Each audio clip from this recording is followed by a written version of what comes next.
Yo quería ser filólogo y escritor. Se me daba muy bien la lengua y se me daba muy bien la lingüística y todas esas cosas, y escribía desde pequeño. De hecho, empecé a estudiar en Granada filología hispánica. Y a mitad de carrera, porque había sido muy cinéfilo, pero me parecía de ver lo que se llamaba en ese momento de ir a todo tipo de cine, de más comercial, a las que eran las llamadas salas de arte y ensayo. Antes molaba en los 80, que es una cosa que... Dice, igual no entendías la película de Saura, pero había que verla y había que estar. Ahora no, ahora lo que mola es no haber ido a ver la película. Es acojonante cómo ha cambiado en ese sentido la época. De repente entonces la corriente dominante en esa época era como de ver cosas, de tal, de hacer, o sea, nadie entendía de nada, pero todo el mundo quería verlo todo y moverse. Yo viví esa época y entonces yo quería ser escritor y de repente dije, ostras, no, yo lo que quiero es hacer cine. ¿Cómo que cine?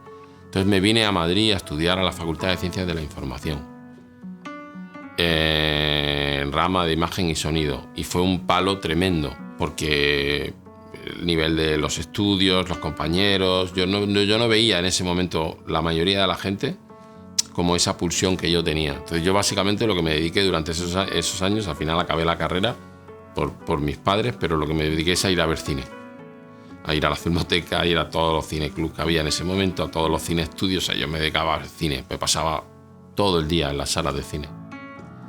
Y de repente llegó esa persona que fue para mí, mi gran maestro ha sido en el cine y mi mentor, y que fue Felipe Vega, el director Felipe Vega, guionista y director, y Nacho Gutiérrez Solana, que eran su ayudante de dirección.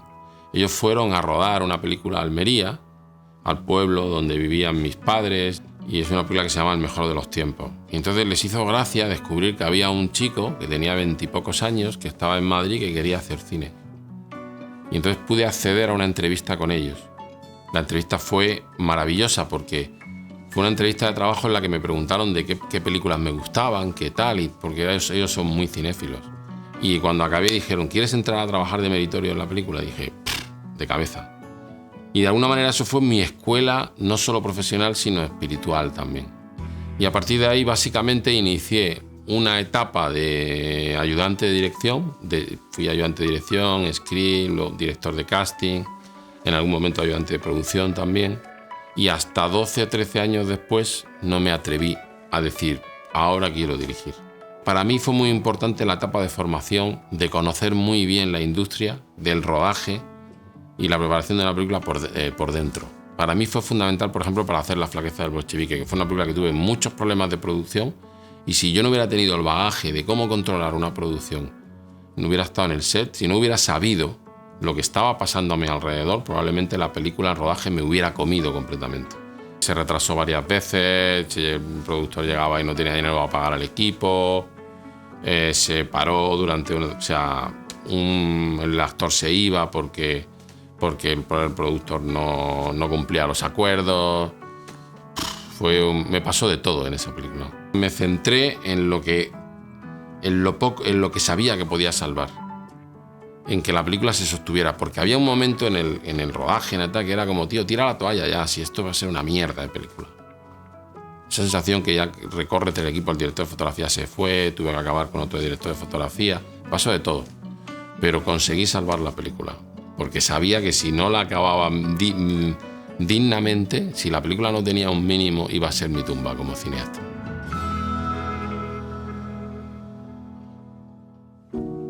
Cuanto más minimalista soy, más feliz me encuentro, ¿no?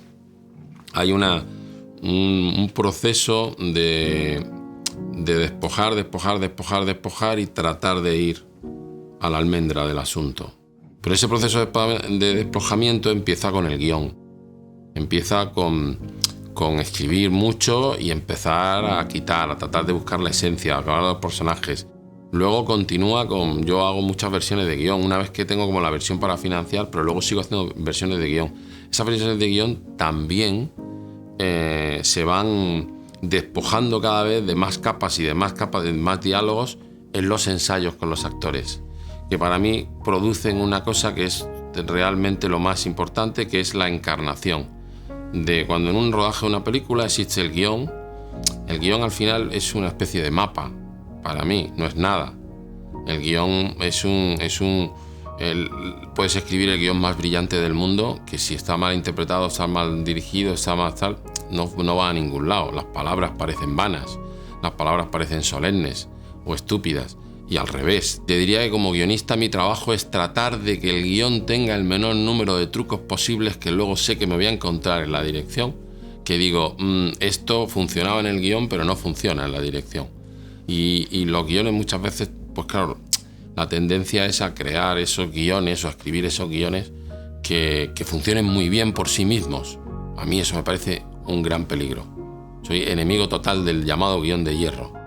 En ese punto hay otro momento de despojamiento en el que te das cuenta de que hay muchas cosas que no tienen que ser dichas porque las explica el cuerpo de los actores, porque las explica la mirada. Y luego en el rodaje hay un tercer nivel de despojamiento que también te vas dando cuenta cuando estás rodando que hay cosas que no funcionan. Y yo siempre tengo una puerta abierta a la improvisación. Yo de hecho soy de los directores que está perdiendo el guión completamente. Soy al final de rodaje siempre está ¿dónde está mi guión? ¿Dónde está mi guión? Solo por llevármelo porque lleva mi nombre y para recordar las que escribo mañana. Pero no llevo el guión como una... O sea, al revés. O sea, me gustaría rodar sin guión. Y luego hay una cuarta fase de despojamiento para mí que ya es la fundamental, que es una reescritura, que es el montaje. Y en el montaje es cuando te das cuenta, primero, de que las piezas a veces cambiándolas funcionan mejor. Y segundo, de que hay un montón de cosas que puedes cortar en los diálogos, en tal. Y entonces ahí es donde sí que explotamos un poco más o afilamos un poco más la precisión del silencio y de que es cuando sientes que está contado para un espectador que quiera verlo y cuando no. Si no está contado, pues hay que contarlo de otra manera. Pero si está contado, con mi montador que trabajo, que lleva muchos años trabajando, Ángel Hernández Zoido, quitamos siempre el texto.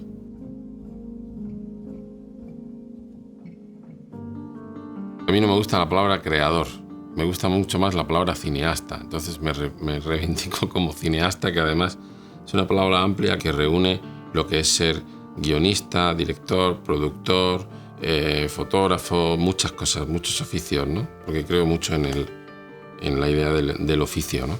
Pero yo trato de alguna manera de mantener como un método a la antigua usanza, que es primero quedar, yo digo, y hablar sobre una idea y contarnos nuestras vidas, nuestras historias, nuestros problemas, nuestro no sé qué, y poco a poco ir haciendo que de ahí, en esas conversaciones, empiece a surgir algo, un mínimo argumento.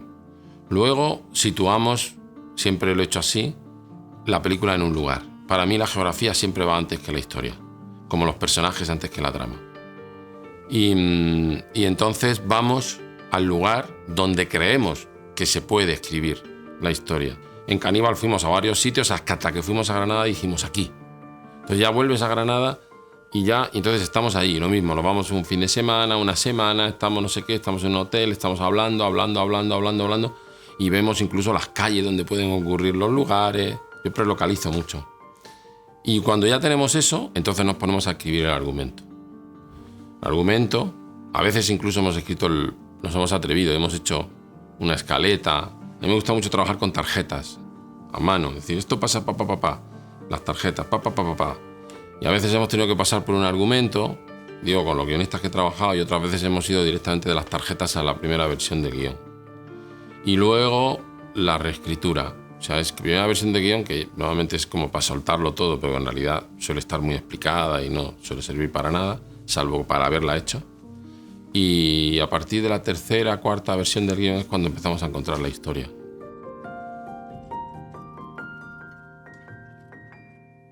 Una de las cosas más importantes del proceso de casting, para mí, no es solo elegir cuál es la actriz o el actor mejor para determinado papel, porque no hay un actor o una actriz mejor, sino elegir al que creo o a la que creo que va a entender esta forma de trabajo. No solo que la va a entender, sino que se va a ilusionar y la va a disfrutar.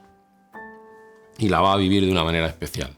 Todos los actores, las actrices que están en mis películas, pues unos han tardado, porque a veces vienen de otra manera de trabajar y entonces incluso en algún caso, recuerdo, alguno me ha dicho, bueno, que los ensayos han sido maravillosos, todo este proceso, tal, pero bueno, ahora viene el rodaje y ya lo haremos como siempre. Y digo, no, en el rodaje vamos a seguir haciendo esta búsqueda. Y se han sorprendido de ver el rodaje y de seguir haciendo esta búsqueda, ¿no? Entonces, por ejemplo, Antonio de la Torre cuenta una anécdota, ya que lo has mencionado en Caníbal, que hicimos pruebas a varios actores y yo le hice yo le dije, mira, vamos a hacer una escena, estas 2 escenas y una tercera que tú elijas. Y entonces en la tercera que él eligió fue la escena en la que se come la carne. Y entonces llegó a la prueba, a la oficina de casting, con un tupper y un filete de carne. Hicimos las pruebas de texto y luego dijo, bueno, ¿cuál es la escena que tú quieres hacer? Quiero hacer esta. Sacó su tupper de carne. No, ¿tenéis un microondas? Se calentó el filete en el microondas, se sentó en la mesa, hicimos un poco la puesta en escena, se sentó y se comió el filete. Y Antonio siempre cuenta que sabe, por mi mirada, que en ese momento se había ganado el papel. Y es verdad, porque creo que entendió Antonio en ese momento la esencialidad de su personaje, esa búsqueda del despojamiento, esa cosa de a Manolo le va a gustar, que yo haya entendido que lo más importante es este momento en el que no digo nada, no me hace falta decir nada para estar como actor y para transmitir. Entonces, trato de trabajar con actores que entiendan eso, no solo que lo entiendan, sino que lo disfruten.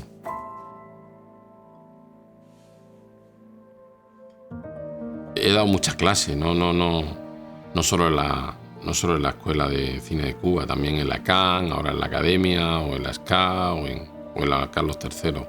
Me suele gustar hacerlo esporádicamente, como nunca repito el mismo taller ni nada de eso, porque me aburre.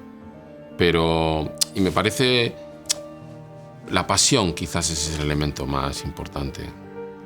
Lo que tú puedes poner es la pasión y el que te guste, y luego un punto de suerte, que es absolutamente imprescindible en la vida. Yo tuve la suerte de que Felipe Vega llegara a ese pueblo y quisiera hacer una película en él, pues si no, igual yo no conocía a nadie en el mundo del cine, a nadie. Lo único que hacía en Madrid era ver películas. No hubiera podido tener la oportunidad de entrar en un equipo de producción. Y mi familia no tenía nada que ver con el asunto. Ese punto de suerte es fundamental. Yo lo que le deseo a la gente es suerte. El mejor consejo primero es que tengas suerte. Y luego que pelees con pasión por lo que quieres sin empeño. Porque a veces por un camino no se va y tienes que... Pues este proyecto no sale, pues otro proyecto. No cecarse demasiado, porque a todos se nos caen los proyectos. Bueno, no sé, alguno a lo mejor director como más establecido, no sé, Almodóvar, no se le caerán los proyectos. Yo creo que a todos, en el fondo también. A todos se nos caen los proyectos. Y la gente joven también. Entonces es defender, pelear, pero no empeñarse inútilmente, porque el empeño inútil hace mucho daño.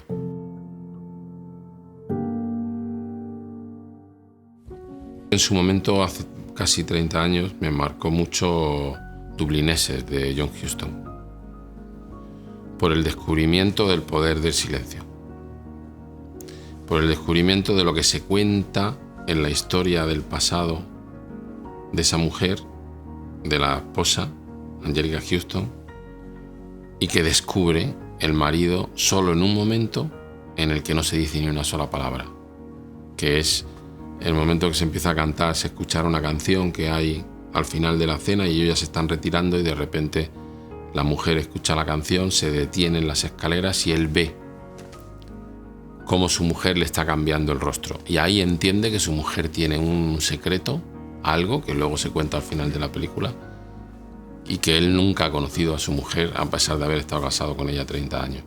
Ese momento de esa película de Huston me pareció revelador como cineasta. Por eso de buscar en el silencio para contar las emociones.